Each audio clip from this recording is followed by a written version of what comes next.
Kiranya berkat dan kasih Tuhan selalu dapat kita rasakan di kehidupan kita. Hari ini kita melanjutkan pekan doa Pathfinder malam terakhir. Salam Pathfinder, selamat sabat. Selamat sabat.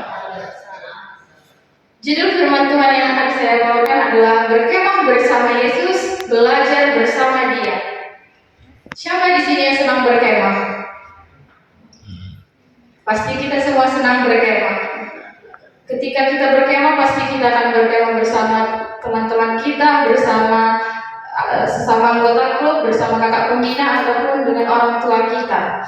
Tetapi yang menjadi pelajaran kita malam hari ini adalah berkemah bersama Yesus, belajar bersama Dia. Yang menjadi pertanyaan, apakah kita bisa berkemah bersama Yesus? Nah, itulah yang akan kita pelajari malam hari ini. Ayat inti kita diambil dari Matius 13 ayat 54, dikatakan, setibanya di tempat asalnya, Yesus mengajar orang-orang di situ di rumah ibadat mereka. Maka takjublah mereka dan berkata, dari mana diperolehnya hikmat itu dan kuasa untuk mengadakan mujizat-mujizat itu?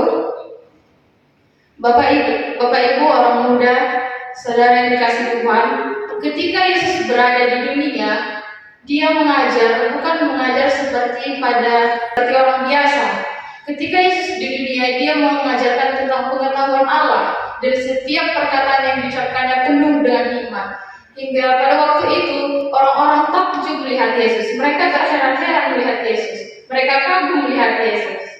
Bukan hanya itu, ketika Yesus berada di dunia, Dia melakukan banyak sekali mujizat.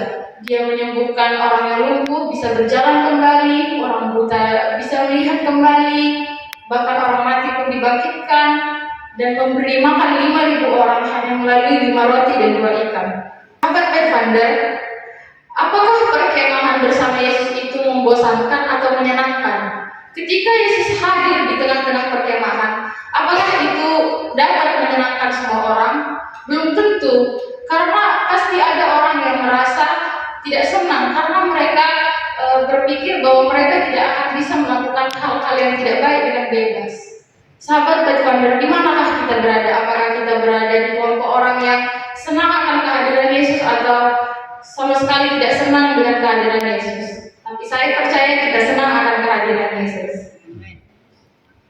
Kita harus percaya pada Yesus. Yang dimaksud di sini bukan hanya sekedar percaya, tetapi kita juga harus menikmati kehadiran Tuhan di dalam kehidupan kita. Beberapa pelajaran yang dapat kita lakukan, walaupun yang dimaksud di sini bukan berkemah bersama Yesus secara fisik, tetapi ada beberapa poin yang dapat kita pelajari. Yang pertama, belajar bergantung kepada Tuhan. Ketika kita akan menuju sebuah lokasi perkemahan yang belum pernah kita kunjungi sebelumnya, pasti kita akan menggunakan perangkat GPS agar kita dapat tiba di lokasi tersebut.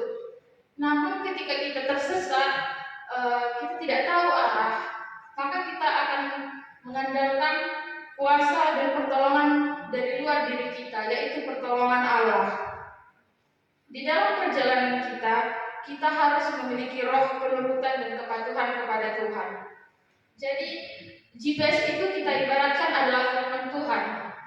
Ketika GPS itu sudah menunjukkan jalan yang benar, tetapi kita tidak mau mengikuti menuju arah yang benar, maka kita tidak akan sampai di lokasi tersebut.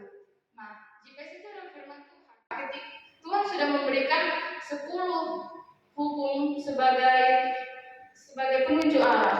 Tetapi ketika kita tidak mengikuti 10 hukum tersebut, maka kita tidak bisa menerima kehidupan yang kekal. Bergantung kepada Tuhan yang dimaksud di sini adalah bukan bergantung hanya sekedar bergantung kepada Tuhan dan hanya sekedar percaya, tetapi kita harus bergantung kepada Tuhan di dalam segala aspek kehidupan kita. Karena kita sering tidak tahu kemana kita akan melangkah. Kita juga tidak tahu akan apa yang akan terjadi pada hari esok, karena hari esok adalah misteri. Oleh karena itu, dengan bergantung kepada Tuhan, maka merupakan salah satu cara agar kita tidak tersesat dalam perjalanan hidup kita, terutama orang muda pada zaman ini.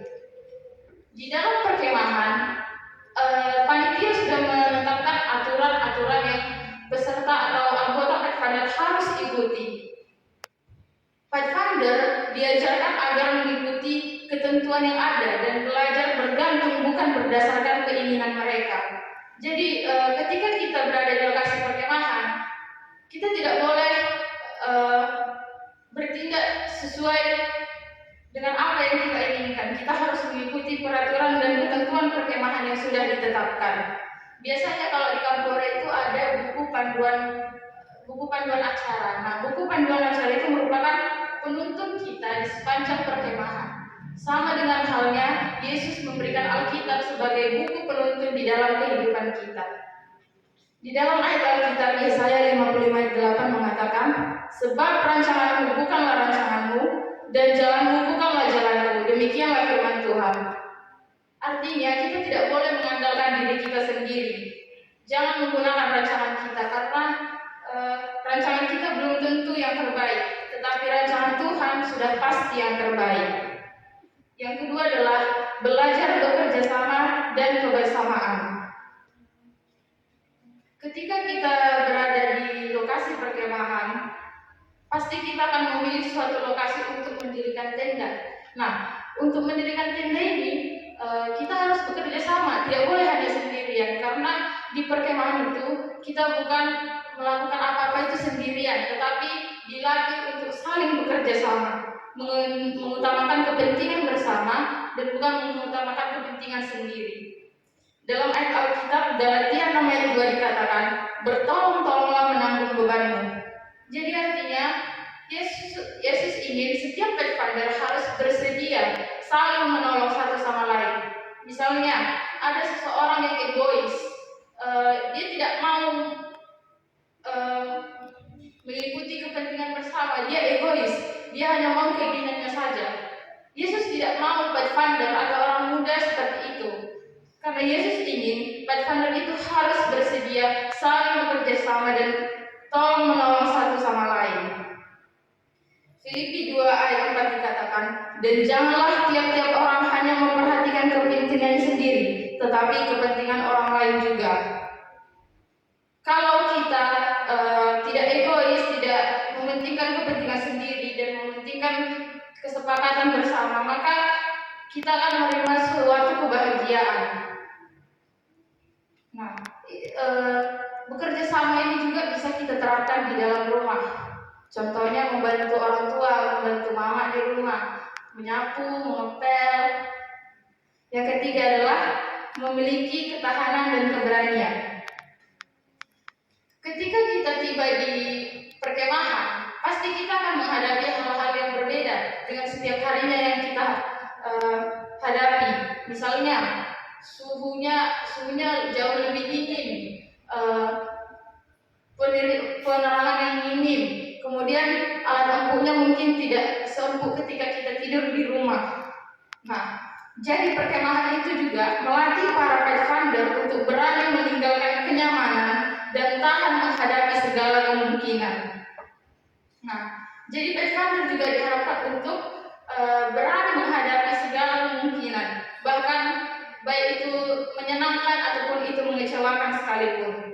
Kalau di rumah mungkin kita tidur ada AC, ada kipas angin, tempat tidur juga empuk. Tapi ketika kita tiba di perkemahan, AC, kipas angin tidak ada, dan tidur mungkin tidak seempuk tempat tidur di rumah.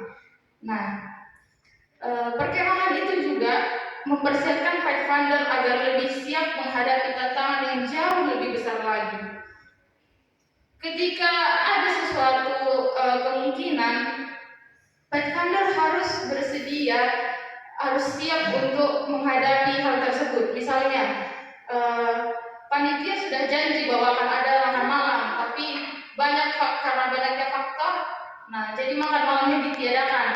Jadi pathfinder tidak boleh mengeluh, tidak boleh bersungut-sungut, karena orang-orang yang berkemah bersama Yesus adalah orang yang mampu menerima segala keadaan yang akan terjadi dalam perkemahan itu dan menguatkan orang lain yang mengalami kekecewaan.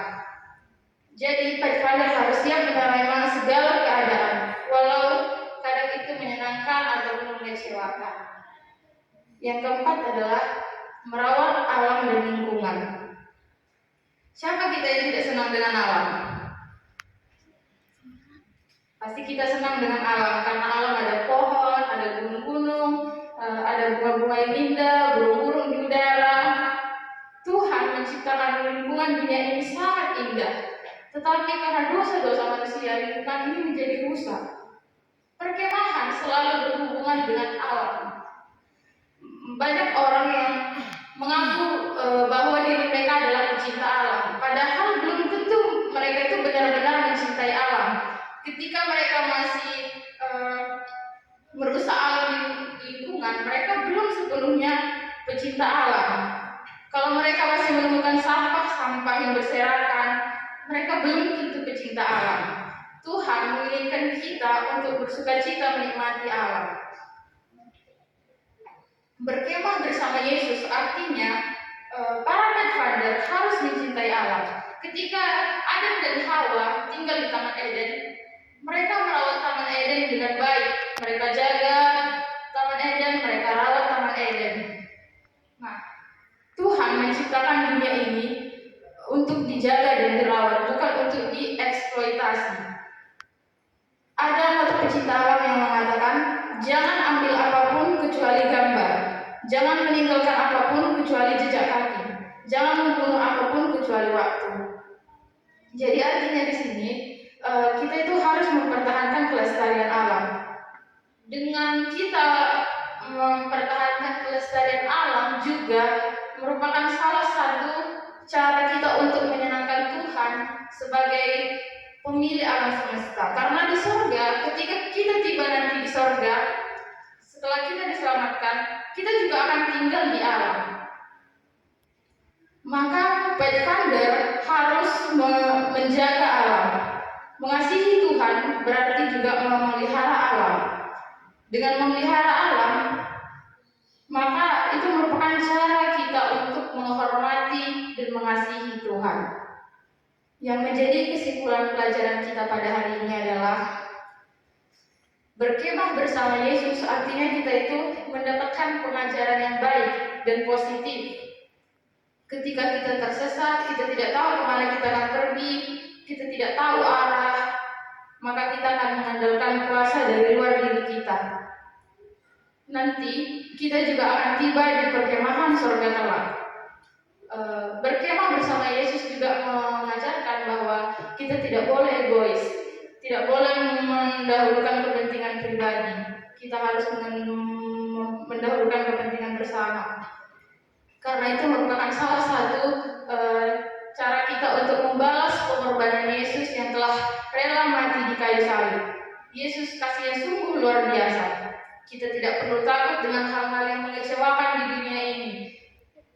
Kita tidak perlu takut dengan tantangan-tantangan yang kita hadapi. Karena bersama Yesus kita akan berani menghadapi segala kesulitan-kesulitan tersebut.